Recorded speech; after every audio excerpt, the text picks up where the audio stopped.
मेरठ के अंदर आज की 2031 तक मुस्लिम समाज 38 to 40% पहुंच जाएगा और 2041 में 40% क्रॉस कर जाएगा। मालदा में आज जहाँ 57% है वो 65% क्रॉस कर जाएगा। हरिद्वार के अंदर आज 38% है वो 43-44% क्रॉस कर जाएगा। मुंबई के अंदर जहाँ आज 20% है वो 25-26-27% क्रॉस कर जाएगा। उसके बाद भरूच के अंदर आप जाएंगे जहाँ 24% है वो 28-29% क्रॉस कर जाएगा।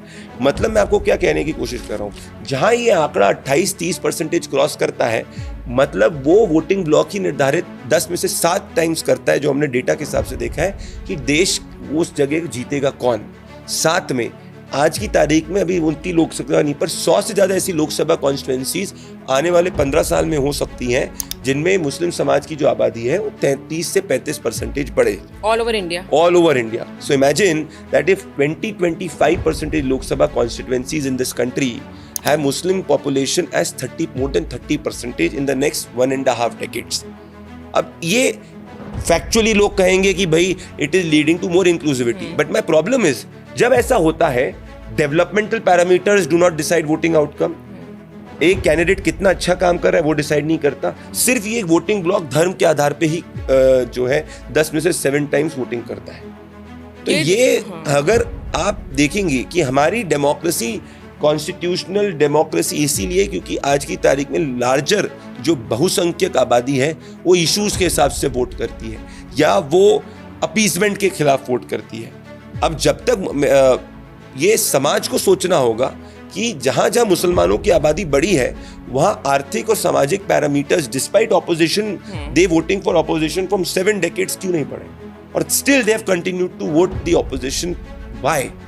ये इनको सोचना होगा। तो क्या ऐसा देखा जा रहा है कि इस देश के अंदर 20-25 सालों के अंदर एक वीटो एस्टैब्लिश करने का प्रयास किया जा रहा है? और अगर वो वीटो के एस्टैब्लिश फॉर एग्जांपल बंगाल में आज मेरा अनुमान है कि मुसलमान ये डेटा जो चीज कहेगा, but my understanding says that Muslim population easily at this moment in Bengal is either crossing 30 और border line 30, that is where it is, और might have gone beyond 30। This is I am talking in 2024-2025। 10 साल बाद ये स्थिति late 30s में पहुंच सकती है, अर्ली 40s में भी पहुंच सकती है, विच मीन्स कि इस बंगाल के कई जिलों के अंदर आज भी मालदा, मुर्शिदाबाद, साउथ 24 परगना, बोंगार, ये सब एरियाज के अंदर मुसलमानों की जनसंख्या बहुत ज्यादा है। यहाँ पे इन एरियाज के अंदर ये भी डेटा देखा गया है कि इलीगल इन्फिल्ट्रेशन भी बॉर्डर एरियाज में इन जगहों पे बढ़ा है। तो आज क्या वैश्विक ताकतें ऐसी हैं कि जहां जहां ये हिंदू माइनॉरिटी में हो रहा है वहां घुसपैठियों की जनसंख्या भी बढ़ाई जा रही है और एक सामूहिक तरीके से देश की डेमोक्रेसी को परिवर्तित करने का प्रयास किया जा रहा है।